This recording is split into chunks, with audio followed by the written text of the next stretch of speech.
उसने कभी ख्वाब भी नहीं देखा था कि जिस लड़की के घर में वह झाड़ू पोछा लगाता है, एक दिन उसी से उसकी शादी होगी। लेकिन आगे जो हुआ वो ना उसकी किस्मत में लिखा था और ना ही किसी ने होते देखा था। शादी के बाद जो जिल्लत, ताने और बेइज्जती उसने सहे, वह किसी पत्थर को भी तोड़ सकती थी। उसकी पत्नी ने उसे इंसान नहीं नौकर समझा। सास ने उसके आत्मसम्मान को चटाई पर बिछा दिया और जिस अमीर लड़के से उसकी बीवी दिल लगाकर बैठी थी, वही लड़का सबके सामने एक बर्थडे पार्टी में पूरा केक उठाकर उसके चेहरे पर दे मारता है और सैकड़ों लोगों के सामने उसकी हंसी उड़ाई जाती है। लेकिन किसी को क्या पता था कि जिसे सबने तुच्छ समझा वही एक दिन साबित करेगा कि खामोश लोग जब बोलते हैं तो इतिहास बदल देते हैं। वह रात जब उसकी शादी हुई थी, वह उसकी जिंदगी की सबसे अजनबी और सबसे लंबी रात थी। कहने को दूल्हा बना था वो, लेकिन महसूस कुछ नहीं कर रहा था। बस एक ही ख्याल दिल में उठ रहा था, क्या सच में यही मेरी जिंदगी होने वाली है? क्या अब हर दिन अपमान के नाम रहेगा? कल तक जो उस बंगले में झाड़ू पोछा करता था, आज उसी बंगले की बेटी का पति था। लेकिन पति कहलाने से कोई पति बन जाता है क्या? रीमा शहर की नामी बिजनेस वूमन, जिसे अपने पापा की हर बात मंजूर थी, पर यह शादी जैसे किसी ने उसकी जिंदगी का अपमान लिख दिया हो, और उस अपमान का बदला वो हर रोज अपने पति विनय से लेती थी, शब्दों से, तानों से और अपनी घमंड भरी नजरों से। तुम मेरी जिंदगी के सबसे घटिया फैसले हो। मेरी औकात से नीचे भी कोई होगा तो वह सिर्फ तुम हो। यह कहकर वह अपने बिस्तर पर जाकर लेट गई और विनय चुपचाप जमीन पर बिछावन डालने लगा। उसे नींद नहीं आई उस रात। बस ये सोचते सचते आंखें भीगती रहीं। मैंने ऐसा कौन सा पाप किया था कि मुझे इज्जत से जीने का हक भी नहीं मिला। कहानी की शुरुआत ऐसे हुई थी। विनय एक पढ़ा लिखा लेकिन बेरोजगार लड़का था, जिसकी हालातों ने उसे शहर लाकर एक बंगले में सफाई का काम करने पर मजबूर कर दिया था। उसी बंगले में रहते थे मिस्टर आर वर्मा, एक प्रतिष्ठित उद्योगपति, और उनकी इकलौती बेटी रीमा। एक रात मिस्टर वर्मा ने विनय के सामने हाथ जोड़कर कहा, मैं तुमसे कुछ मांगना नहीं चाहता विनय, लेकिन मेरी इज्जत, मेरी बेटी के भविष्य के लिए मैं तुमसे एक विनती कर रहा हूं, मेरी रीमा से शादी कर लो। विनय हैरान रह गया। साहब, मैं तो आपका नौकर हूं, मैं आपकी बेटी के काबिल कहां? लेकिन मिस्टर वर्मा ने जो जवाब दिया उसने विनय को सोचने पर मजबूर कर दिया।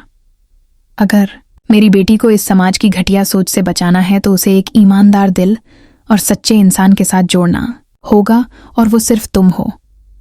रीमा लाख मना करती रही, चिल्लाई रोई, लेकिन मिस्टर वर्मा ने किसी की नहीं सुनी और एक दिन बिना रीमा की मर्जी के उसकी शादी विनय से हो गई।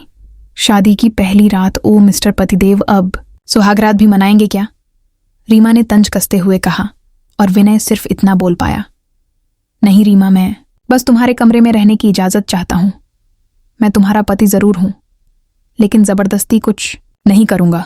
शट अप, अपनी बकवास बंद रखो और उधर कोने में जमीन पर सो जाओ, और हां, सुबह जल्दी उठकर मेरे ऑफिस के कपड़े प्रेस कर देना। रीमा ने कहकर लाइट बंद कर दी। उस रात विनय ने समझ लिया था यह रिश्ता एक नाम भर है।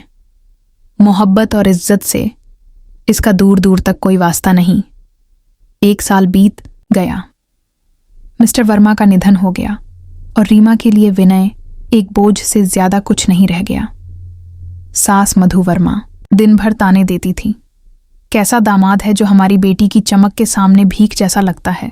घर के काम, कपड़े परहेज करना, पैर दबाना, यही विनय की औकात बना दी गई थी। लेकिन वो हर दिन चुप था, पर टूटा नहीं था। उस सुबह जब विनय ने चुपचाप अपने कमरे का दरवाजा खोला तो सामने बैठक में कुछ औरतें बैठी थीं और उनकी बातों का केंद्र था वही विनय। इधर आ विनय, जरा मेरे पैर दबा दे, बहुत दर्द हो रहा है, उसकी सास मधु वर्मा ने आदेश देने वाले लहजे में कहा। विनय ने नजर उठाकर देखा। वहां बैठी एक औरत ने चौंकते हुए कहा, यह तो तेरा दामाद है मधु, इससे नौकरों वाला काम करवा रही है। हाँ दामाद, दामाद तो किस्मत वालों को मिलते हैं। यह तो किस्मत का झटका है जिसे मेरी बेटी की गर्दन में लटका दिया गया है। न ढंग की नौकरी, ना पैसे, और ऊपर से दामाद बनकर बैठा है। मधु की जुबान से निकले जहर जैसे शब्दों पर सब औरतें हंसने लगी। विनय ने कुछ नहीं कहा, जैसे यह सब उसके लिए अब रोज की बात बन गई हो। उसकी हथेलियां मधु के पैर दबा रही थीं, लेकिन दिल धीरे धीरे एक आग में बदलता जा रहा था। उसी वक्त रीमा अपने कमरे से निकली, ब्लैक शॉर्ट टॉप में, खुले बालों में, महकती हुई जैसे कोई परी हो। उसे देखकर विनय की आंखों में एक पल के लिए चमक आ गई। काश यह मुस्कान मेरे लिए होती। लेकिन अगली ही सेकंड वो मुस्कान तीर बनकर उसके सीने में उतर गई। विनय, ड्राइवर की तबीयत खराब है, तुम मुझे ऑफिस ड्रॉप कर दो, और हाँ, ये मेरी फाइल्स और पर्स पकड़ो। विनय ने सर हिलाया और उसकी गाड़ी स्टार्ट की। ऑफिस पहुंचते ही जब वह कार से उतरने लगा तो रुको वहीं। रीमा की आवाज तेज थी। यह मेरा ऑफिस है, कोई देख लेगा तो मजाक बनेगा। मैं नहीं चाहती कोई तुम्हें मेरा पति समझे। बाहर रहो और घर जाकर बर्थडे पार्टी की सफाई करवाओ। यह सुनकर विनय की आंखें नम हो गईं, पर होठों पर मुस्कान आ गई। तुम्हारा बर्थडे है, चाहे मेरी हैसियत कुछ भी हो, तुम्हारा दिन तो खास मनाऊंगा। वहां से जाते ही विनय ने किसी को कॉल किया और सिर्फ इतना बोला, कल का दिन रीमा की जिंदगी का सबसे यादगार दिन होगा, चाहे किसी को पसंद आए या नहीं। दूसरे दिन रात थी। मलिक मिशन पूरी तरह दुल्हन की तरह सजा था। सारा डेकोरेशन रीमा की पसंद का, और विनय ने दिन रात मेहनत करके हर छोटी चीज पर ध्यान दिया था। रीमा जैसे ही पार्टी में आई, black glitter gown, golden curly बाल, हाई हील्स, एकदम परी लग रही थी। विनय ने उसे देखकर बस एक ही बात अपने मन में दोहराई, काश मैं तुमसे नफरत कर पाता, पर अफसोस, मैं तो सिर्फ तुमसे प्यार करता हूं। तभी वहां नकुल बजाज आ गया, महंगी गाड़ी से, बड़े गिफ्ट के साथ। शहर का नामी बिजनेसमैन, जो अब रीमा को रिलेशनशिप और बिजनेस डील दोनों में खींच रहा था। और फिर शुरू हुआ खेल। नकुल ने पार्टी के बीच जोर से कहा, अरे रीमा, आज तो तुम्हारा पति भी है। तभी रीमा ने कहा, आओ ना विनय, साथ में केक काटो। विनय भागता हुआ आया। पहली बार रीमा ने उसका हाथ पकड़ा, लेकिन जैसे ही उसने हाथ आगे बढ़ाया, नकुल ने पीछे से उसे धक्का दे दिया। विनय का चेहरा सीधा केक पर जा गिरा। पूरा हॉल हंसी से गूंज उठा। किसी ने कहा, लूजर है ये। किसी ने कहा, इसे तो घर के काम ही करने चाहिए। रीमा भी हंसते हुए बोली, मैंने इस नौकर को पति कहकर ज्यादा ही इज्जत दे दी।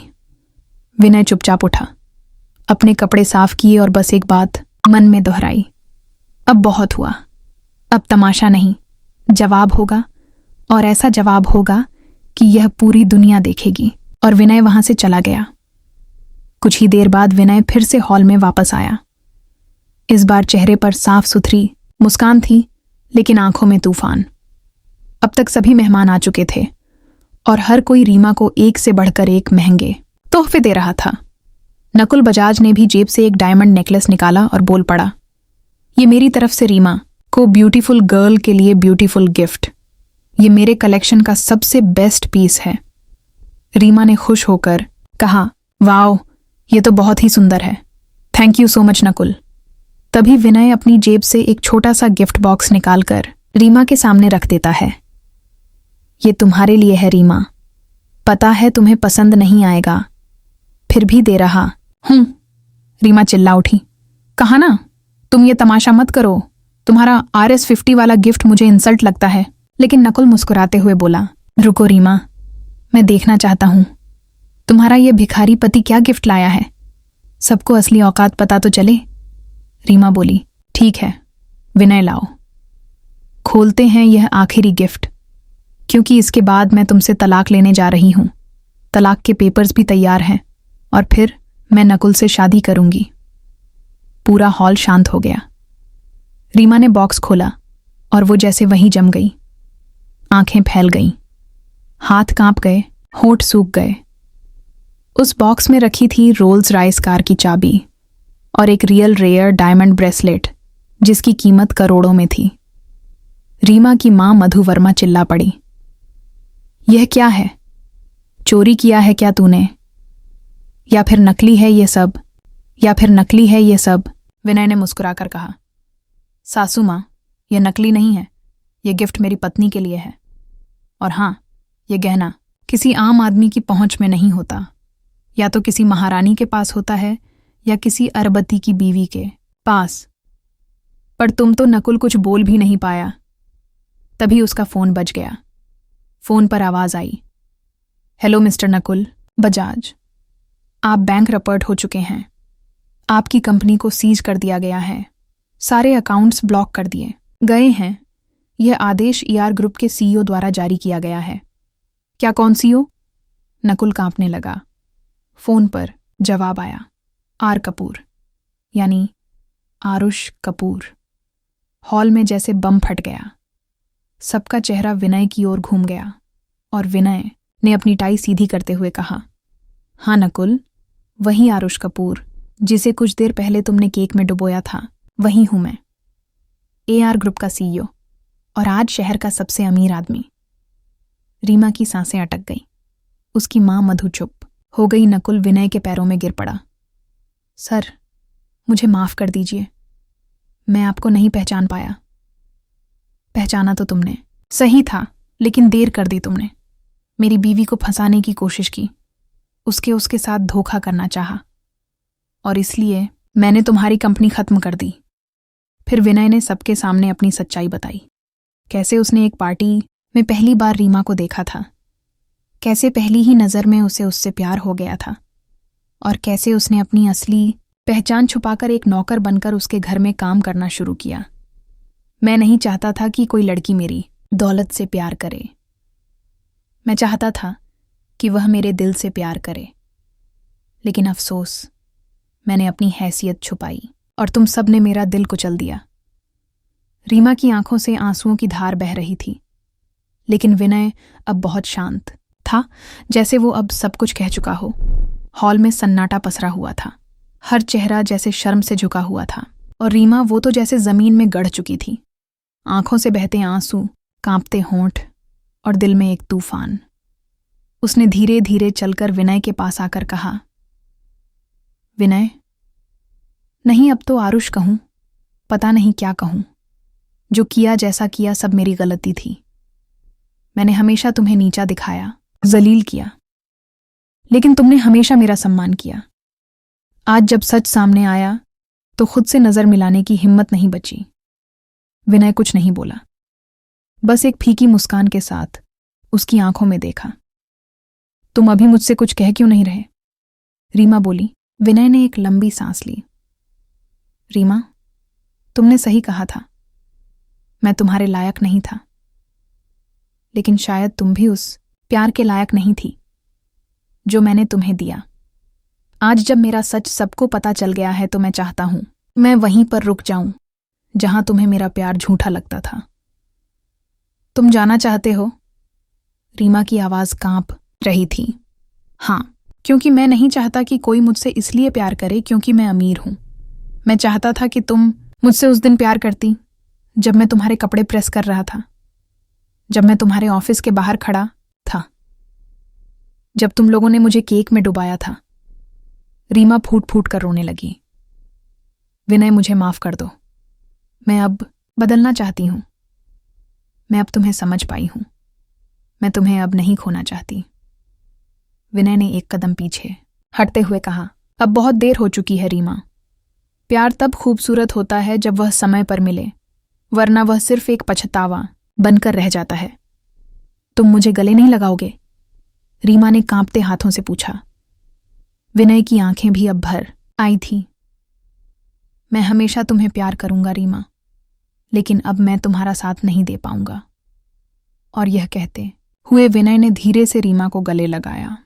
वो आलिंगन एक अलविदा था जिसमें मोहब्बत भी थी, दर्द भी, और एक अधूरी कहानी की आखिरी सांस भी। रीमा की रुलाई थम नहीं रही थी। वो सिर्फ इतना कह पाई, विनय, मैं तुम्हें हर दिन याद करूंगी, हर सांस में महसूस करूंगी। और विनय वो दरवाजे से निकलकर बिना पीछे देखे हमेशा के लिए चला गया। पार्टी के फूल मुरझा गए, महंगे गिफ्ट्स बेईमानी हो गए, और एक दिल एकदम खामोश हो गया। अब जरा आप खुद से पूछिए, जब किसी इंसान को उसकी औकात के नाम पर जलील किया जाए, उसके जज्बातों को कुचल दिया जाए और जब वो टूट कर बिखर जाए, तब क्या आंसुओं से भरी एक माफ़ी उस इंसाफ की कीमत चुका सकती है? क्या देर से आया पछतावा उसी वक्त ठुकरा दिए गए सच्चे प्यार का जवाब बन सकता है? आप ही बताइए, विनय का जाना गलत था या वह सज़ा थी जो रीमा को वक्त ने खुद सुनाई? और अगर इस कहानी ने आपके दिल को भी छू लिया हो